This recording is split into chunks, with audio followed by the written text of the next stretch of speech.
Welcome home, dude. Thank you. I'm very happy to be home. Are you set up in Los Angeles most of the time, or where are you at? I was in LA for 2 years. Okay.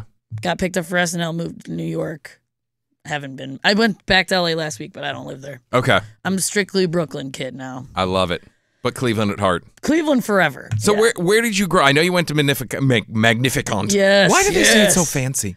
I don't know. I think it's because it's like a prayer-like thing. Oh, is it? See, I'm not Catholic at all, so I know nothing. I mean, of the world. I was raised Catholic. Yeah. Am I still? I don't know. I learned how to be a good person through it. Yeah, that's what it's for. Yeah. It's lessons on how to be a good person. Do they like me? I don't know. Yeah. But who the hell cares? Exactly. If you spent all of your life trying to make people happy who don't like you, that would be all you do. I'd be exhausted. That's what I would be. So where did you grow up then? Because in normal interviews you'd be like, I'm from Cleveland, but dude, we're family. Yeah. I went to Rittman High School. Okay. I live in Wadsworth. Where did you grow up? I grew up in North Olmsted. Okay. And then went to grade school in Westlake at St. Bernadette's and went to Magnificat in River. Okay. And now my parents and my two brothers, they all live separately, but my parents live together in Lakewood. Gotcha. So I like having them in Lakewood because they're all within like half a mile from each other. Yes. So when I come home, I'm like, do my little circle. Just make the rounds. Yeah. So where did you start diving into being fun? Do you remember, do you have that moment of the first time you were like, and you're like, oh my God, I made them laugh. How do I continue? How do I do this and have until they die? I just want to do this consistently forever. I'd say, my whole family on both sides are so funny. They're just like, it's just a constant one-upper. Listen, I know about the turkey parade, dude. Okay, I know. Yeah, I catch the vibe. So my family's very similar, by the way. We're a family of bits. It's beautiful. It's we have the one-liner that someone says, and we say it constantly all day, every day for the 3 days that we're in town. Yes. I think I started doing jokes on the PA at Magnificat, and I'd have to run the jokes by the nuns before going to the PA. So it wasn't anything funny. But I loved just having control over the PA system. Yeah. I'm like, the entire school is listening to every word I'm saying. So that was fun. And then I hosted the talent show with my friend Molly Kearney at Mags. So we got to write bits in between, which was really fun. That was one of those things where I was like, oh, I really enjoy this. And then I went to college, started stand-up at Dayton, went to UD, and then I got hooked. And then I went up to Put-in-Bay in between summers and started doing stand-up there. There's a comedy club on Put-in-Bay? No, I did. I just was like, can I go up? I was at Put-in-Bay from 18 till 31. And you were just living there? Yeah. And just performing hey. I was working 6 days a week at Sure. the Forge or the Boardwalk or the Goat, depending on which year it was. Yeah. I petty cab driver. I was cave tour guide. I've worked everywhere. And shockingly, have not gotten fired from one place. Are there probably some people who probably wanted to fire me, but half the staff would probably be like, we don't do that. Well, it's the likability factor. That saves the job a lot of times. It had me my back. Thank God. Wait, and I love it because it's a lot of people I did the same thing. I graduated from University of Akron. I went to LA. I was an intern on the late. Let me do that because that's my path to success. And you're like, I'm gonna go to Put-in-Bay and put on stand-up shows, and it worked. Yeah, I was like, I need money. I need fast cash to get beer in college next year. Every year, and you could make a lot of money. Yeah. Even before I could bartend, you could make a buttload of cash. And then I started becoming friends with the owners and the managers of these bars. And they would have, during the Saturdays, I would have a 3-hour break or something in between my mid shift. And I would go walk around and I'd see musicians getting off stage. And I'd be like, Tommy Daly, who passed away, but he was a manager at the Mojito Bay and the brewery. And I went up to him and I was like, Tommy, what do you say you let me go up there and tell some jokes? It was 2 p.m. Everyone's wasted. And he's like, sure. I was 18. I wasn't even allowed in the bar. And I'd go up there and I would do it. And then I remember coming off the stage, probably not making any sense. People were like, what the hell? Look at this little kid doing these things. And some guy came up to me and he gave me 8 single dollar bills as a tip. And I was like, whoa. And at that time, that was like an hourly rate as like a kitchen kid at the boardwalk. So I was like, I just did 10 minutes and this man gave me $8. Oh, your math was mathing so hard. I was like, oh my God, I'm going places. So Tommy would let me do it every so often. I'd be like, then I would ask my owners at my place I would work at. I was like, can I please run over and do like 10 minutes? That'll come right back. They're like, yes. And then I started doing hour-long sets at the Fishbowl. And I would just get all these like hundreds of drunk people listening to me, but were they listening? I don't know. Doesn't matter. Did I have an hour prepared? No. So were we both kind of just faking it? Yes. But then I went to Chicago and I was doing open mics and they're like, well, yeah, you only get 5 minutes. I was like, I only get 5 minutes. You're like, I get an hour at the Fishbowl. Yeah. So I was like, I usually do an hour. And they're like, no, you do 5 minutes.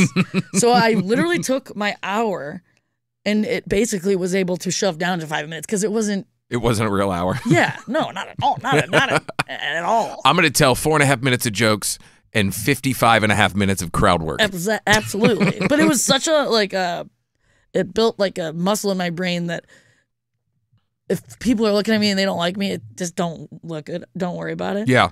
Because it's like, it's what it is. It's real life internet comments. Yeah, it is. And, people would get kicked out because they'd be like, shut up. And I'd be like, you shut up.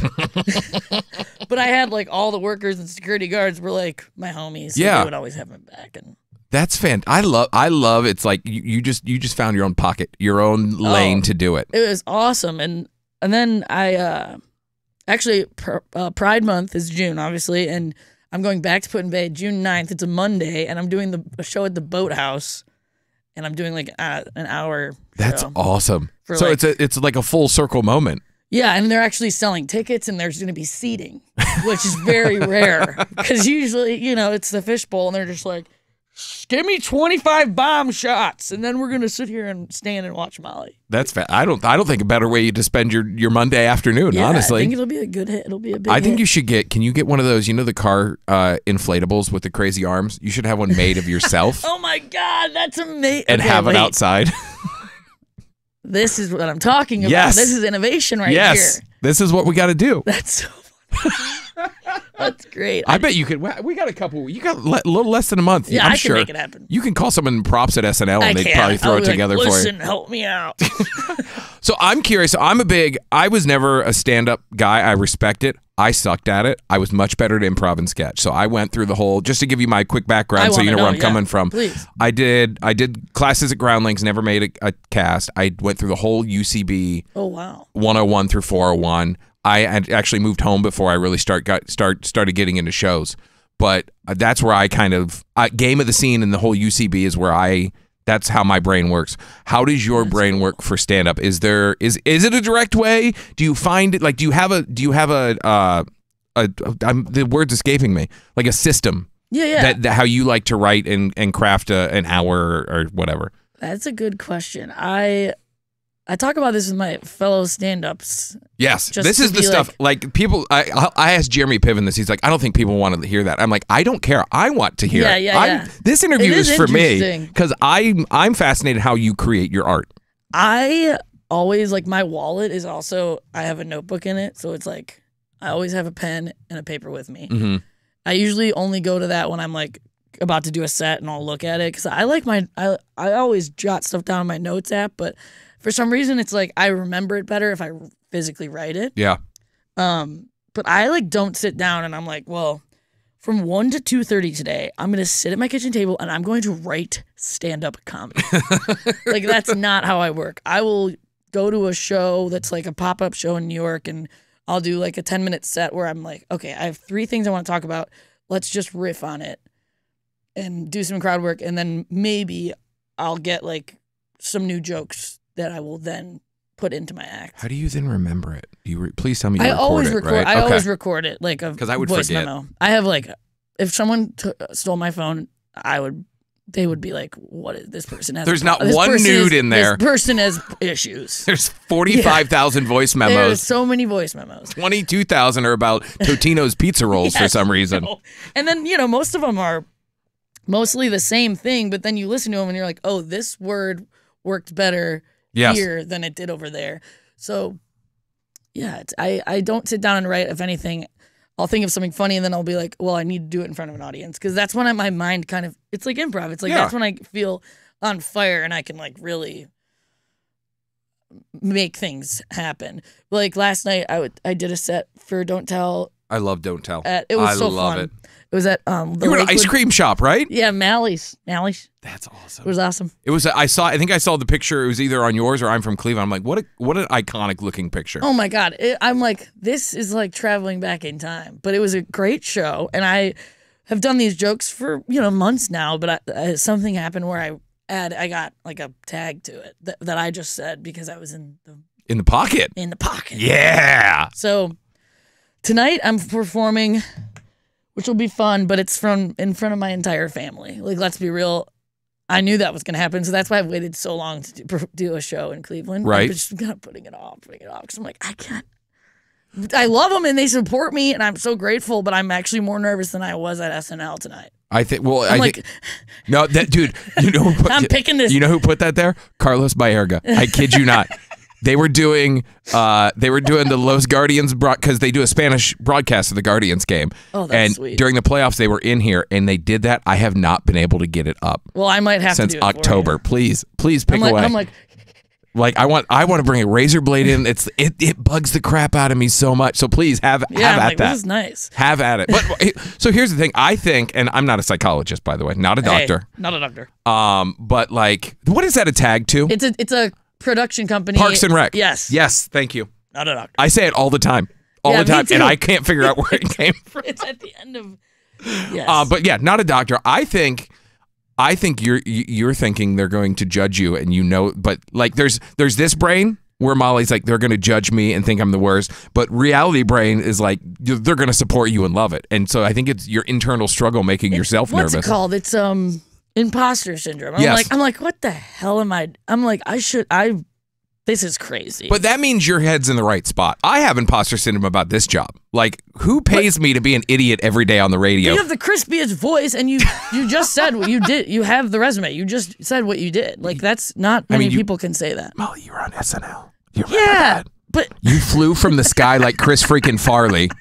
But which, by the way, was that the inspiration behind that whole bit? You wanted to be Farley? It was. Yes. I just wanted to fly, but honestly, I think me being compared to Chris Farley would have been like that's my childhood like superstar, right? Yeah. But it is also it's just who I am. Like my personality is, I'm not like imitating Chris Farley, but I think that was kind of like one of the worst things that kept happening to me. But it's gonna happen because you're just being you, right? And you just happen to like put off a Chris Farley vibe, and probably because you watched Tommy Boy 50,000 times growing up, absolutely. And you referenced Black Sheep all the time, right? And you watch what was the movie he did with Matthew Perry when they were traveling west? I know. I want to rewatch that because I don't think I remember that movie. Wasn't that his last? That was his last movie, I think, right?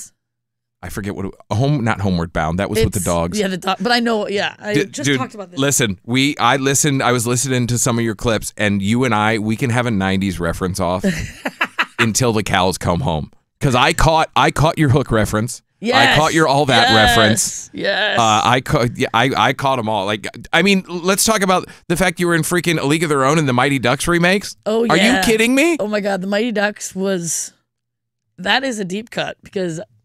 Okay, it was season 2 it was called Mighty Ducks Game Changers on Disney.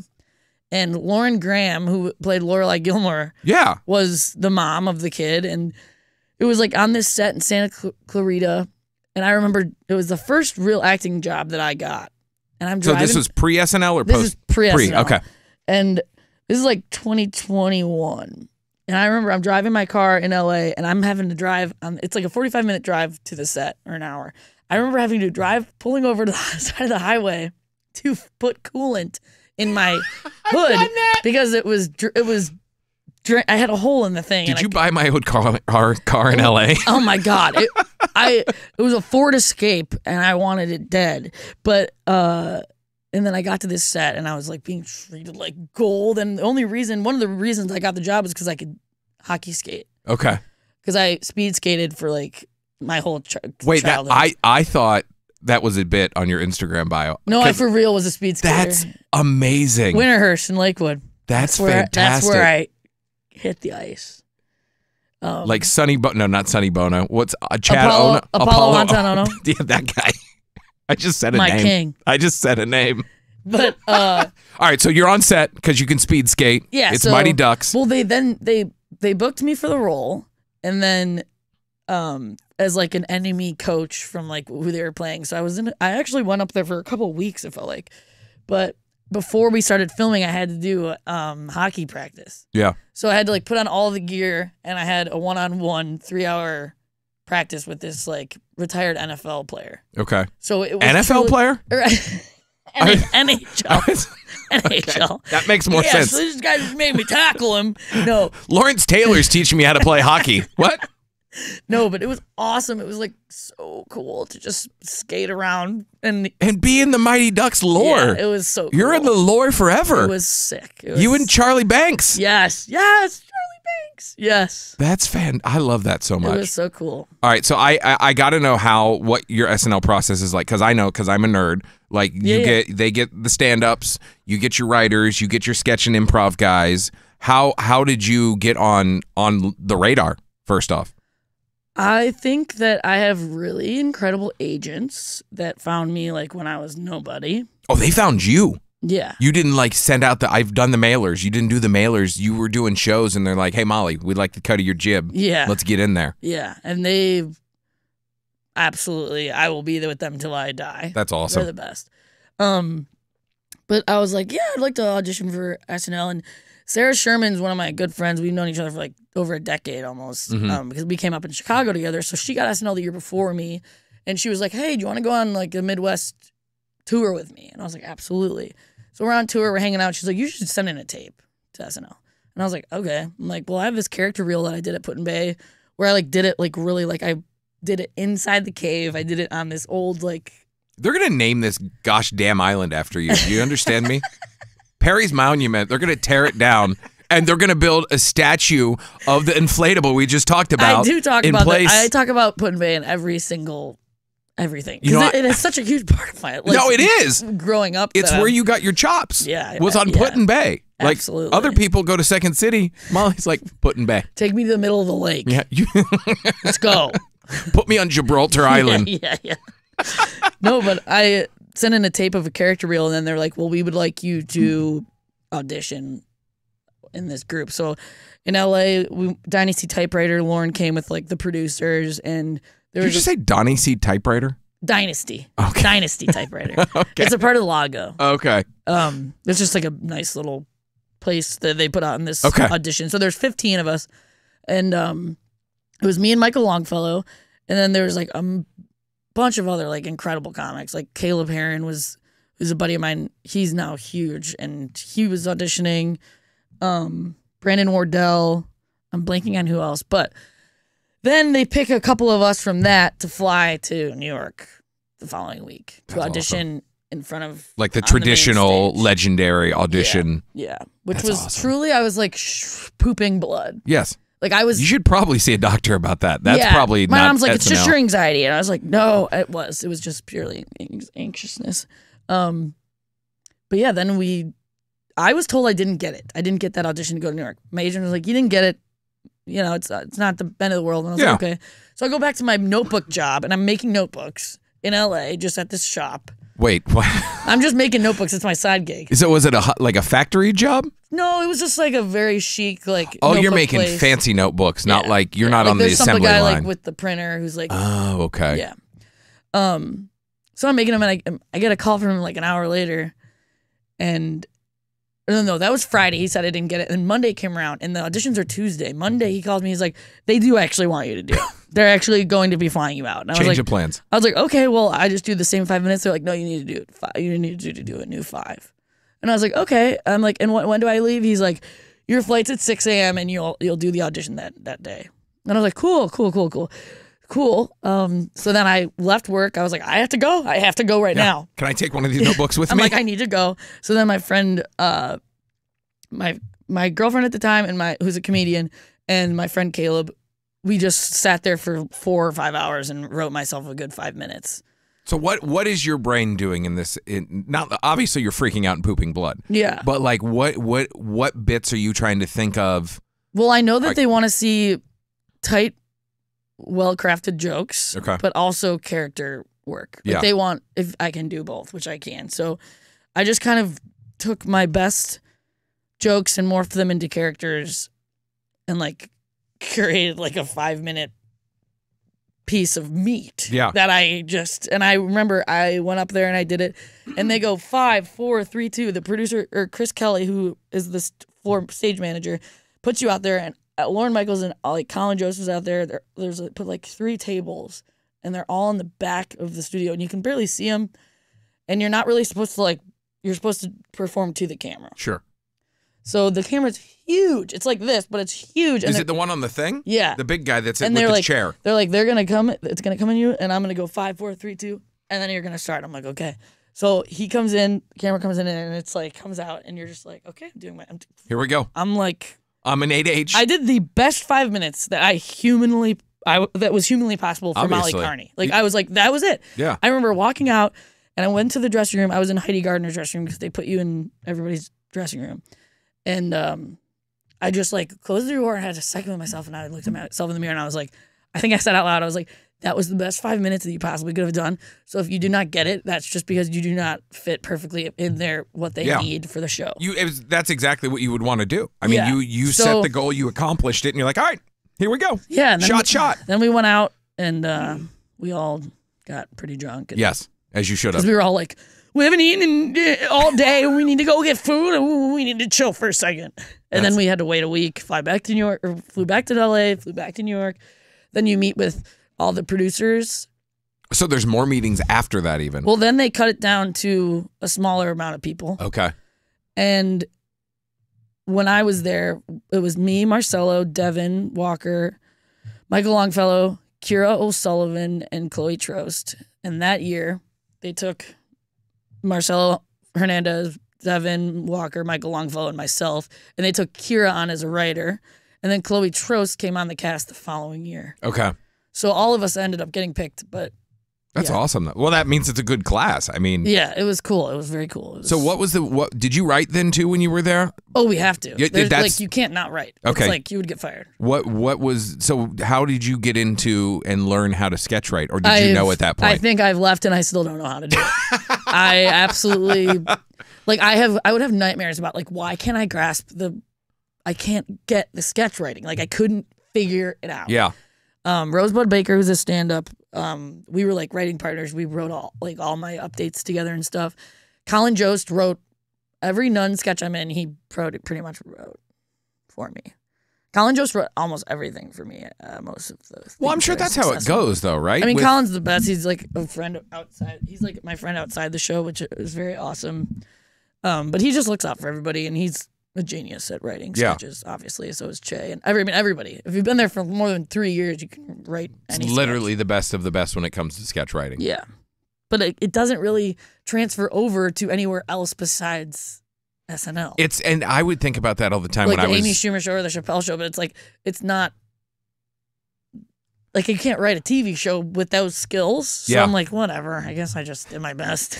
Well, I mean, you did fantastic. I think I love the moments you were on. It was great. Have fun. I did have fun. I mean, it's something that was, I'm sure, got a little skyrocket under your butt and got the career moving a little bit. Absolutely, it definitely like showed me that like you really got to put in the hours to do what you want. Right, that whole 10,000 hours thing is so true. It really is like. Whew. So what are you working on? I mean, obviously you're touring, you're doing stand up. What else is going on with you? I just booked. I got let go from SNL last July. I auditioned for this CBS pilot. I ended up getting it. Nice. We filmed it in November, and then it just got picked up for a series. Hell yeah! So it's there's 6 of us. It's an ensemble cast. Tim Meadows is one of them. Legend. So that's pretty awesome. I get to work with Tim. He's the coolest. My friend, sorry, I had a flashback. So in college, I was at the University of Akron. I was on 88.1. That's a college radio station down there. And one time I did a ladies' man impression on the radio. My friends immediately texted me and said, "Don't ever do that again." So whenever I see whenever I hear or think of Tim Meadows, I visualize that text. Follows him his whole life. Yeah. But yeah, he's awesome. So what's the show? It's called DMV. It's about it's a workplace comedy based off the DMV, and my character Barb is the manager of the DMV, and it's just half-hour comedy. It'll be on CBS Monday at 8:30 after the neighborhood. Yeah. So what was that? What was that like to do a series show? What was your experience like there? I mean, I've never felt happier in my whole life. Like it was announced the day SNL started the season I was not on. Yeah. So I was like, all right, SNL's behind me, and now I work on CBS. That's awesome. And it was a beautiful thing because I wouldn't have got that job, I don't think, if I didn't have the chops that SNL taught me. Yeah. So it's really a beautiful thing. It's such a machine that it like polishes you as a performer or a writer. Whatever you get out of it, I think it makes you more polished because I mean I remember the famous quote. And I'll never forget it. They don't, SNL doesn't go on because it's ready. It goes on because it's 11:30. Yeah. So you've got to just. Yep. Here it goes. I mean, it's. I'm not comparing my show to SNL at all. No, listen, compare it. Yeah, but I mean, I've got to be on the air from 2 to 6, 5 days a week. When two starts, I got to have something to come out of my mouth that makes sense. Yeah, it's the same exact thing. Yeah, it's I don't want to call it quantity over quality, but that's kind of what it is. Yeah. Sometimes because I can't just say nothing on the radio. Right, and you got to remember, it's like people are like, "Oh, this don't suck. This cast sucks, or this sketch sucks. This isn't funny. I wish I missed the '90s." It's like, bro, you would have been saying that in the '90s with the exact same thing that's coming out, but you have to remember that they wrote it on a Tuesday night. Yeah. Then they read it, and then they pick sketches Wednesday night. They build the wigs, and they build the sets, and they cast it, and then it literally just goes on the air. It's wild. Like those short films that everyone sees, they're like, oh, it could have been funnier. It's like, no, bro, it was written, and then it was filmed in 12 hours. It's insane. And shot with film quality. It looks like a movie. A full-length feature film. Yeah, it's crazy. It's crazy.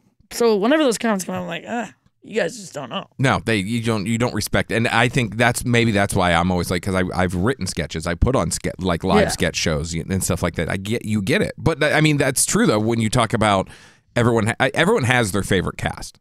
Yeah, of course. It's usually when you're in high school or and you're really like kind of understanding who you are, and you're like, what is funny to me? Yes. Like my favorite, like who was your favorite cast? Like Jimmy Fallon, or was it more? No, like I'm a little early. Mine's Will Ferrell. Oh, Will Ferrell and the Roxbury guys. My favorite Chris sketch of all time.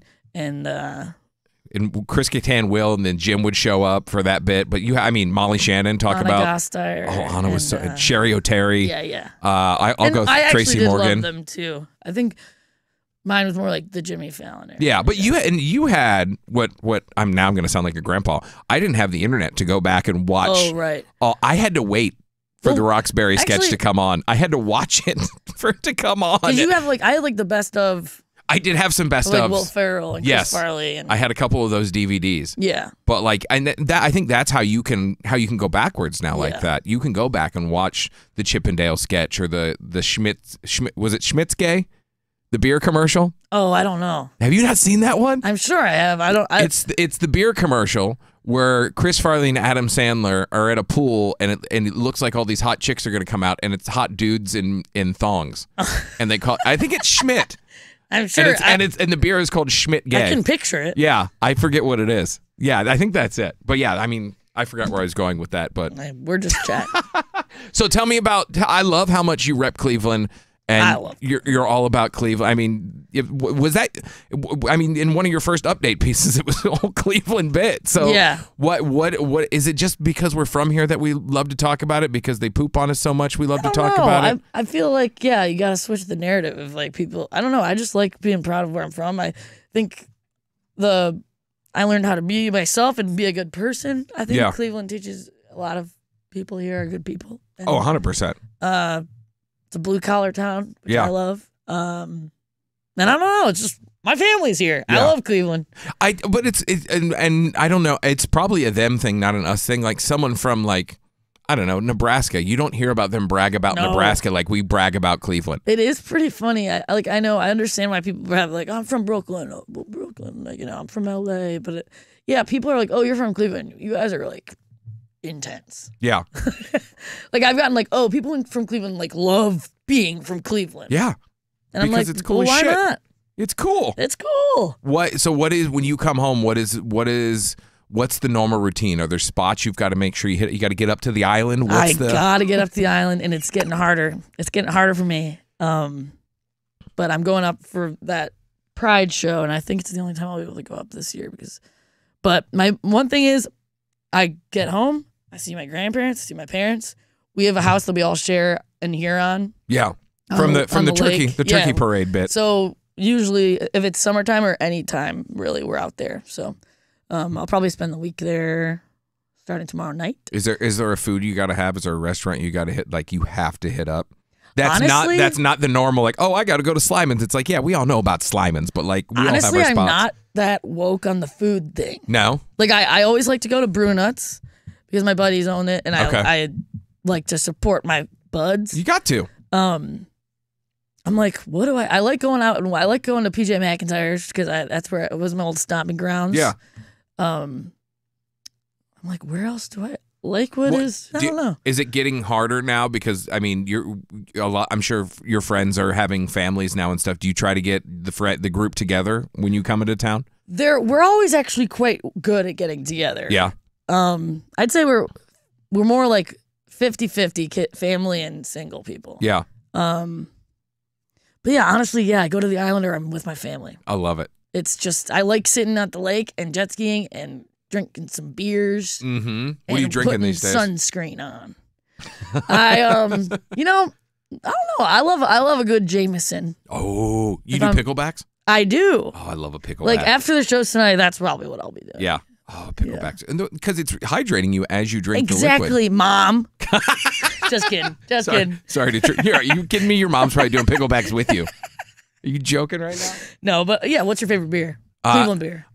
Cleveland beer. I mean, I'm a big. I love an Irish red, so I always Conway season. I'm always there. Oh yes, it's one of my favorites, and it's gonna sound like a plug. Conway's one of my favorites too. It's so good. I mean, it's gonna sound like a plug because they're in here with us, but I love the I'm from Cleveland lime beer. Oh yeah, wait, my mom loves that one. Yes, it's like for right now. Conway's Perfect. Is not good for now because it's too hot. It's like a nice summery beer that you can have a few of. You know, because I'm getting to the point in my life where I'm like, I've drank a lot of beer and I still feel full. Yeah. So I want something light. Yeah. Because if I have too many, I'm going to take a nap. Yeah. Which I end up taking a nap anyway. But let me have a few of these I'm from Cleveland beers with a nice lime before I take my nap. We get each other. But I'm a big bourbon guy, though. That's normally my go-to. But if I'm having a light, crisp beer, that's the one I go with. Yeah, whenever I get like I must have had like a whiskey or something on the rocks like with my agents like maybe 5 years ago. Mm-hmm. And you know when you like get fixated and they're like, oh, Molly likes whiskey and scotch. So whenever I get a big project, they're always like, send me this. And I'm like, this is... So what do you have? You just have cases of whiskey and scotch at your house? They just get me really lovely like whiskey and scotch, and I'm just like, okay. You got to start dropping subliminal hints in there about things. Well, like I really like Ferraris. Right. I should. Damn, maybe one day. Yeah, just drop them in there. I really like Stone Cold Steve Austin gold necklaces. I did grow up with the Conways, though. Did you? I went to Bernadette's, so... Wait, you grew up with the family. I'm thinking you're drinking Conway's Irish Ale when you're 12 years old. No. But, You're talking about remind me of the story. So that's the guy's grandpa?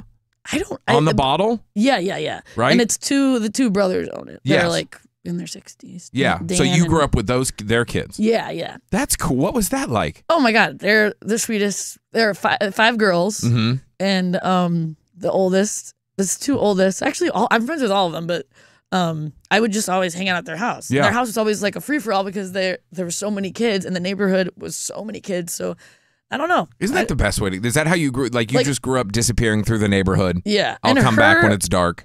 For Sheila's birthday party, like when we were in grade school, we would go to the brewery. Yeah. And we could get a tour of it. Like, we would go to the brewing company. 40-year-old men. Yeah, and they'd be like, well, this is where we put the wheat for the lager. And we'd be like, wow, that's a big thing of tin. Can we get some mozzarella sticks or what? Can I get a cheese stick, please? Yeah.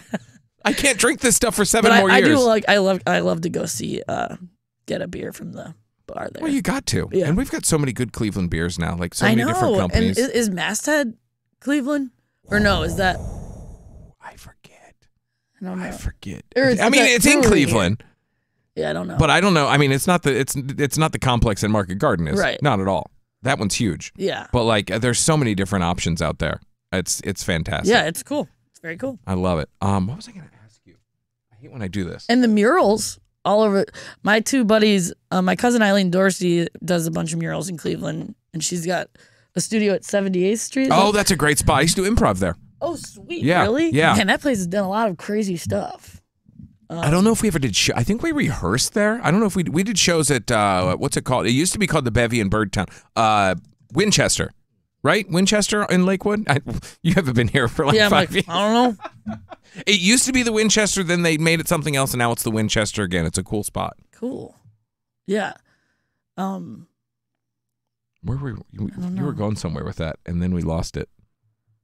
We lost it. I just think it's really cool how many cool artists and creators there are. There's so much. I think that also makes me feel like, yeah, of course I want to say I'm from Cleveland, because look at all the art that is surrounding it and still being, yeah. And the sports doesn't suck anymore. No, and people are building each other up. It's like collaboration, and like it's just very awesome. And just to be a part of the awesome. It's like I mean, I'll probably, if this ends up on the internet, probably get hate in the comments for this, but it's like kind of like Austin. Kind of like how Austin, Texas became art town. An art town. Yeah. I think Cleveland always has been. I mean, we had to find some sort of identity once all the steel, I mean, some of the steel's still here, but once a lot of that industry went away, it's like, now what are we? Yeah. We had a sucky time. We did. But now it's not. And now it's not. And you're going to bring it back. We're bringing it back, y'all. We're getting bring it back now, y'all. I'll help you. I'll get a sledgehammer. We're tearing down Perry's monument. We're getting, Sorry. We're getting listen, we're getting the wave here. The War of 1812, it happened. Yeah, all right, we won. Did. Good job, guys. God, we're proud of you. Just get over it. Yeah, just move on. Yeah. It's British, man. They can't let it go. That's why they lost the war. They got too cocky. You can't get too cocky. Yeah, you got to hide it. Lin-Manuel's going to come in there. He's going to steal your cannons. Lin-Manuel Miranda. Leslie Odom is going to shoot him. I don't know why I'm describing the plot of Hamilton. I honestly haven't seen it. You've never seen it? I know. I'm sorry. Why? I'll put it. I don't know. My mom is a volunteer at the Playhouse. Okay. So she's. Is your mom a red coat? She's a red coat. Son of a biscuit. She's retired, and she's a retired nurse. Yeah. Hardest working woman I know. Love our nurses. And now she's like, I'm going crazy. I got to do something. You got to have a hobby. So now she's a red coat, and she's like, I'm working Hamilton. I love it. I'm working it so many. She's like, I've seen it like a million times. It's so good. And I think she worked when Mateo Lane came in to do stand up there too. My mom was like, I'm working Mateo's show. I'm like, go girl, pop off, girl. Is your mom your biggest fan? Oh, my mom and dad, yeah, of course. I love the it. Best. Like when they came to SNL, it was like truly one of the best moments of my life. Did you get to like take did they get to meet Lorne? Yeah, I think they did. And Brandy Carlisle, and my dad loves Brandy, so like they got to meet. And then I got to take my mom and my dad like to my where my get dressed for like the sketches and I introduced them to like the people who make the wigs and like the ins and outs and backstage, and it was just you got to bring him to the set of DMV now too. Oh, I will. Actually, it's so funny. DMV is like not glamorous set at all. It's an old IRS building in Montreal, and like the carpets are stained just normally from whatever was there.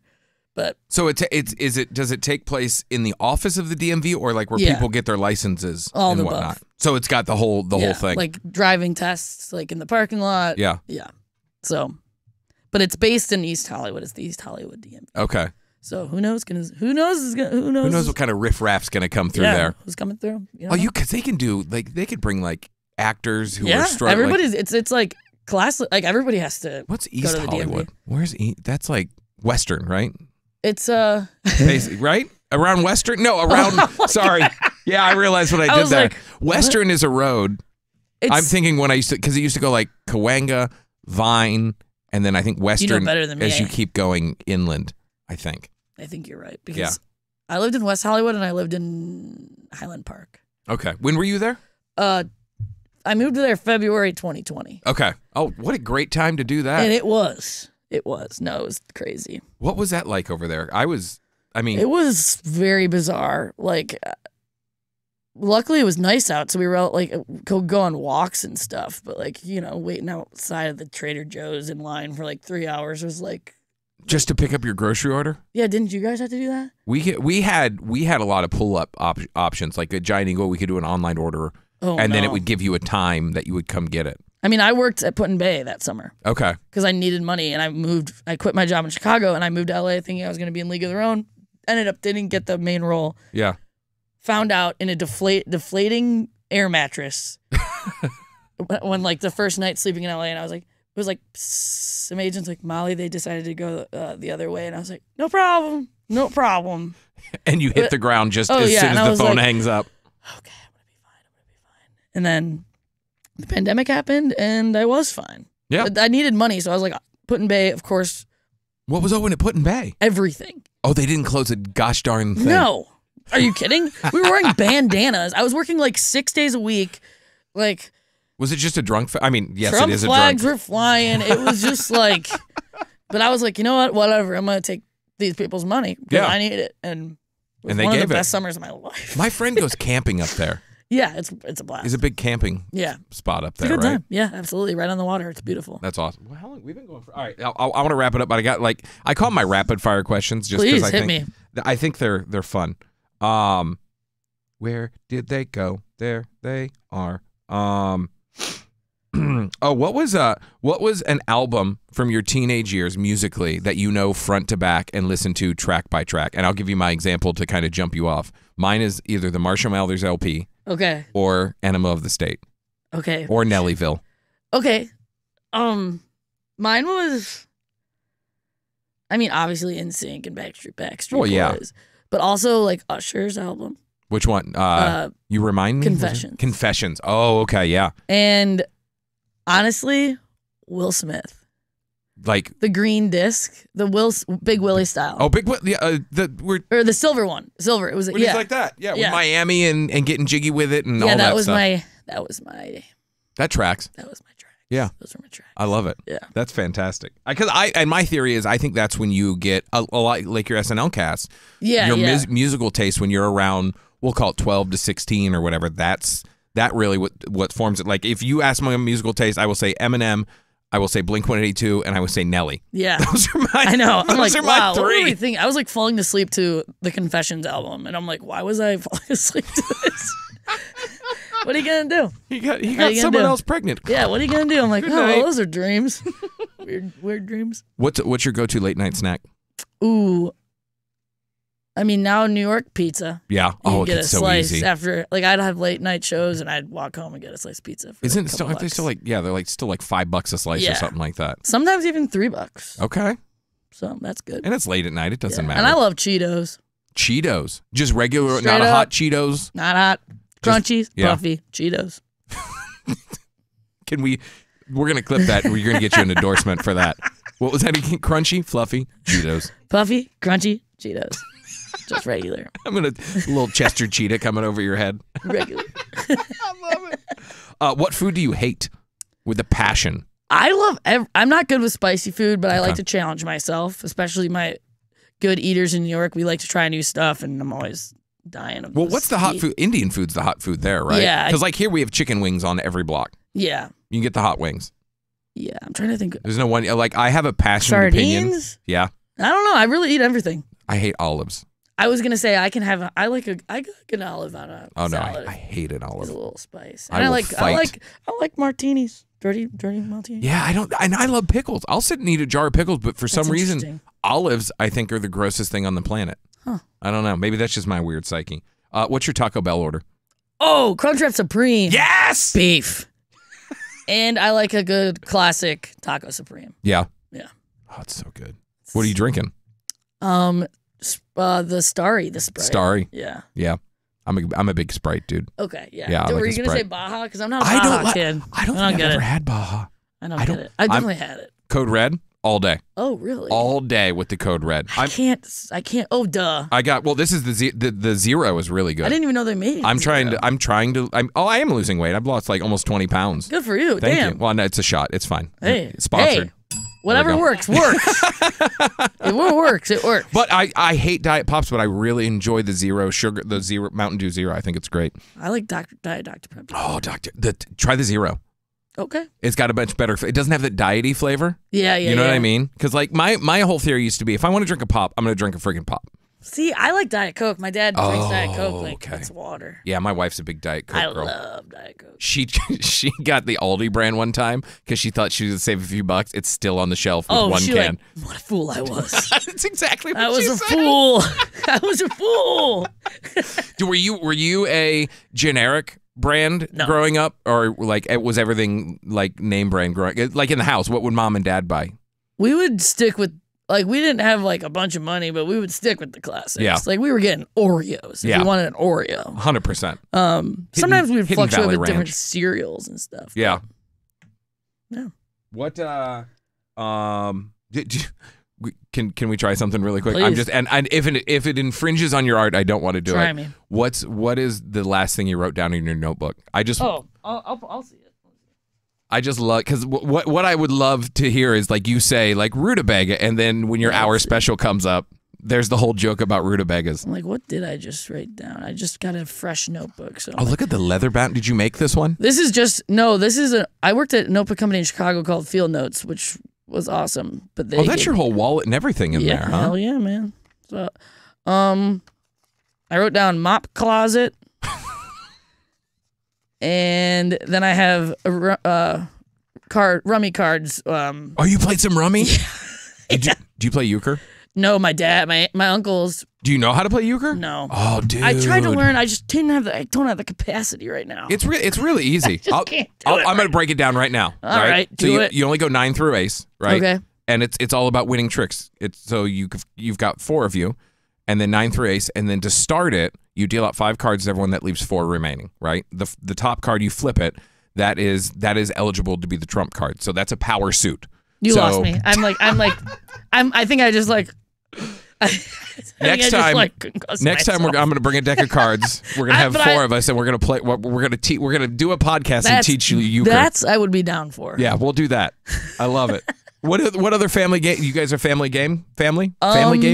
My friend, me and my buddies in New York, we play cards. Like, we'll bring cards to the bar. If we're going out to dinner, we'll bring cards. Are you playing rummy? We play rummy. We love Parcheesi, which is a board game. We'll play Monopoly Deal. I don't know that one. A Monopoly card game? It's just a card game, and it is amazing. Really? Should I get it for the kids?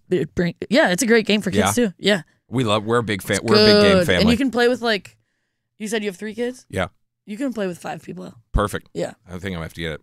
My 6-year-old asks us every night, no matter what. If we get home, he goes to bed at 9. If we get home at 8:50, can we have family game night tonight? I love that. I'm like, no, you go to bed. I love that. Yeah, so we're big game fan. I'm going to have to try that one. Yeah, it's fun. What else do I have on here? Oh, what question did you want me to ask? Is there a question that you like? You've done a ton of podcasts before. Is there a question that you've never been asked that you've wanted to be asked? I don't know. You might not have an answer, and that's completely fine. No, I don't think I have an answer. One that I don't like to be asked, and I'm glad you didn't, is what impressions I can do. Because I can't. I'm like, I don't know. I don't have any. I'm like, I do if they like are like gun to head. Do you get asked that regularly? I think so. Do you really? I don't know. That just feels like I'm making you perform for me when I do something like that. Well, that's because we're one. Yeah. Like because you get it. We're performing. This is a group. Yeah. This is a scene. Yeah. I'm not sitting back watching you perform. I mean, I knew you weren't going to ask me those questions, which I appreciate. Well, next time I will. Yeah, next time, hit me where it hurts. Work on your Kramer for me next time, if you could. One of my favorite shows. Or you get Blue the Bear from Tailspin. No. No. Did you watch Tailspin? No. No? Oh, see, I have this theory that the 90s cartoons had the best theme songs of all time. I'll agree with that. Like Darkwing Duck. Hey Arnold. Hey Arnold was great. I guess that was 90s. That was 90s, yeah. Rocket Power was 90s. I don't know Rocket Power. What was Gummy Bears? Oh, see, I'm older than you. Yeah, we're a little. Yeah, that's where we're missing the mark. Yeah. Power Rangers? Yeah, but I didn't know it. I wasn't like, I'm like, what are these? What are these weird? No, never mind. I'm not going to say it. Those people are, those don't look like actual, that doesn't look like I'm like, them. Looks like they're doing little dances. I'm like, you're not saving nobody alive. Wait, were you worried about insulting the martial arts community? I was worried about insulting my own community. Okay. But anyway. All right, so I'll end with this one. I love to end with it. Tell me the last time that you laughed uncontrollably. Honestly, my cousin group chat is popping off. Yeah? Yeah. What's the source of this hilarity? We have a baby cousin, but our youngest cousin, Charlie, he's graduating from school tomorrow, high school. High school? Okay. And shout out Charlie. Yeah, Charlie Chuck. You call him Charlie Chuck? Chuck? No, Charles? do you call him Charlie Chuck in the same sentence? Who knows? He's my godson. That's okay. how old of a cousin I am.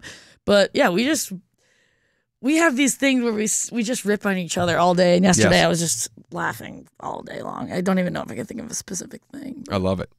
I think just laughing with someone who knows you very well and you don't even have to speak and you're just like laughing hysterically. 100%. One of the most beautiful feelings on the whole planet.